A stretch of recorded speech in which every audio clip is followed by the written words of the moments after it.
ನಗರದ ಮಳೆಯ ರಾತ್ರಿ ಒಬ್ಬ ಯುವಕ ಮತ್ತು ಅತಿಥಿಯ ನಡುವಿನ ನಿಶಬ್ದ ಭೇಟಿಯ ಕತೆ. ರಾತ್ರಿ 12 ಆಯ್ತು. ತುಂಬಾ ಮಳೆ ಬರುತ್ತಿತ್ತು. ಆ ದಿನನೂ ಕೆಲಸ ತುಂಬಾ ಇದ್ದಿದ್ರಿಂದ ಆಫೀಸ್ ಅಲ್ಲಿ ಸೂರಜ್ ಮನೆಗೆ ಹೋಗೋದು ಲೇಟಾಯ್ತು. ಸೂರಜ್ ಬಸ್ ಸ್ಟಾಪ್ಗೆ ಬಂದ. ಕೊನೆ ಬಸ್ 12 ಗಂಟೆಗೆ ಇತ್ತು. ಅವನು ಅಲ್ಲಿ ಕೂತ್ಕೊಂಡು, ಅಯ್ಯೋ 12:10 ಆಯ್ತು, ಇನ್ನೂ ಬಸ್ಸೇ ಬಂದಿಲ್ವಲ್ಲ, ಲಾಸ್ಟ್ ಬಸ್ 12 ಗಂಟೆಗೆ ಬರಬೇಕಿತ್ತಲ್ಲ. ತಕ್ಷಣ ಹಿಂದಿನಿಂದ ಒಂದು ಧ್ವನಿ, ಇನ್ನೂ ಬಸ್ ಬರ್ಲಿಲ್ವಾ? ಅವನು ಬೆಚ್ಚಿ ಹಿಂದೆ ತಿರುಗಿ ನೋಡಿದ. ಒಂದು ಹುಡುಗಿ. ಅವಳು ಬಂದು ಬಸ್ ಸ್ಟ್ಯಾಂಡ್ನಲ್ಲಿ ಕೂತ್ಕೋತಾರೆ. ಅವಳು ಯಾಕೋ ಸ್ವಲ್ಪ ಬೇಜಾರ್ ಅಲ್ಲಿ ಇರ್ತಾಳೆ. ಆಗ ಸೂರಜ್, ಇವತ್ತು ಬಸ್ ಬರಲ್ವೇನೋ?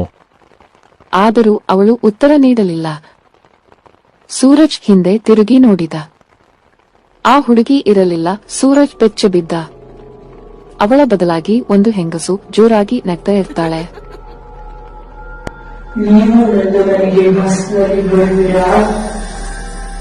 ಸೂರಜ್ ಹೆದರಿದ. ಬಸ್ ಸ್ಟ್ಯಾಂಡ್ ಎಲ್ಲ ಕತ್ತಲೆ ಆವರಿಸಿತ್ತು. ಏನು?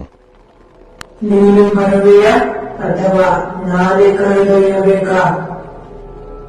ಸೂರಜ್ ಓಡುತ್ತಿದ್ದ. ಮಳೆ ಬರುತ್ತಿದ್ದರಿಂದ ದಾರಿಯೆಲ್ಲ ಜಾರುತ್ತಿತ್ತು. ಹಿಂದಿನಿಂದ ಬಸ್ ಹಾರ್ನ್ ಶಬ್ದ. ಅವನು ತಿರುಗಿ ನೋಡಿದ. ಬಸ್ ನಿಂತಿತ್ತು. ಏನ್ ಸಾರ್, ಬಸ್ ಬಂತು, ಬರಲ್ವಾ? ಸೂರಜ್ ಒಳಗೆ ಹೋದ. ಬಸ್ ಖಾಲಿ. ಅದರೊಳಗೆ ಅವನು, ಚಾಲಕ ಮತ್ತು ಮೊದಲು ಸಿಕ್ಕ ಹುಡುಗಿ. ಬಸ್ ಹೊರಟಿದ್ದು, ಆದರೆ ಅದರಲ್ಲಿ ಚಾಲಕ ಇರಲಿಲ್ಲ. ಸೂರಜ್ ಅದನ್ನು ಗಮನಿಸಲೇ ಇಲ್ಲ. ಸ್ವಲ್ಪ ಸಮಯದ ನಂತರ, ನೀವು ಎಲ್ಲಿ ಇಳಿತೀರಾ? ನನ್ನ ಮನೆ. ಬಸ್ನ ಕೊನೆಯ ಸ್ಟಾಪ್ ಅಲ್ಲಿದೆ.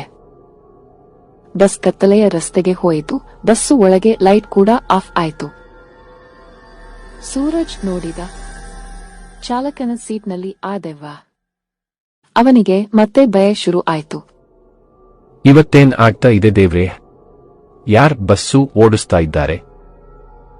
ನಾನು. ಮಾರನೇ ದಿನ ಬಸ್ ಸ್ಟ್ಯಾಂಡ್ನಲ್ಲಿ ಅದೇ ಸಮಯದಲ್ಲಿ ಮತ್ತೊಂದು ಹುಡುಗ ಮತ್ತೆ ಆಕೆ. ಇನ್ನೂ ಬಸ್ ಬರ್ಲಿಲ್ವಾ?